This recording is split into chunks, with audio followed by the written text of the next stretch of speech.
Kisah Sumanto, kanibal pencuri mayat di Purbalingga. Jasad nenek 81 tahun yang baru dikubur selama 16 jam hilang misterius.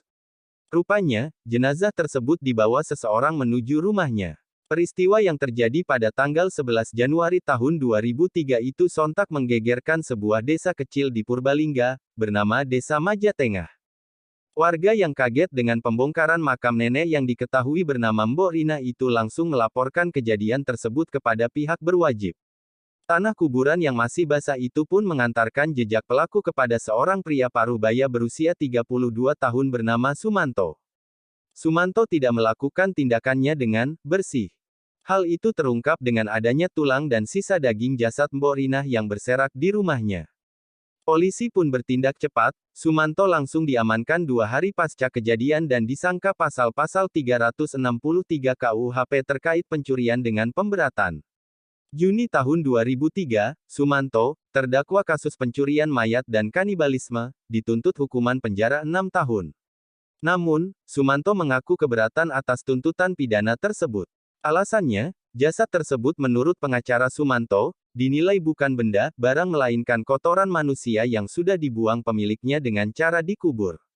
Penerapan pasal 363 KUHP tidaklah tepat, karena yang dicuri bukan barang, kata tim pembela Sumanto. Tim pembela Sumanto juga menambahkan, bahwa kliennya telah dinyatakan mengalami gangguan jiwa. Hal itu diketahui dari hasil pemeriksaan tim psikolog dari Dinas Psikologi Polda Jateng pada tanggal 22 Januari tahun 2003. Terdakwa mengalami gangguan kepribadian, sehingga perlu mendapat perawatan ahli jiwa. Itulah sebabnya, tim penasihat hukum Sumanto meminta majelis hakim membebaskan terdakwa dan membebankan biaya perkara kepada negara, sangkal pengacara dari Sumanto.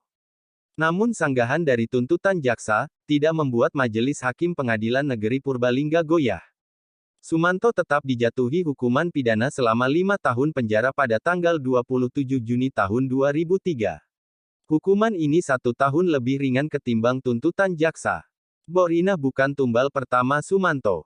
Polisi mengungkap, aksi anomali pemakan mayat oleh Sumanto ternyata tidak dilakukan 1 kali saja. Mbok Rina adalah tumbal ketiga, setelah 2 jasad lain telah dimakan sebelumnya. Namun menurut Kapolres Purbalingga, AKBP Agus Sofyan Abadi, mungkin saja ada lebih dari 3 yang menjadi aksi kanibalisme Sumanto. Seperti tukang pijat, Mistam, dilaporkan hilang setelah memijat tersangka. Dan indikasinya, kita menemukan pakaian Mistam di rumah tersangka, kata Agus, mengutip laporan Tempo pada tanggal 16 Juli tahun 2003. Diketahui, 2 korban lain diduga dilakukan di Lampung. Kala itu, Sumanto berguru ilmu sakti oleh seorang bernama Taslim.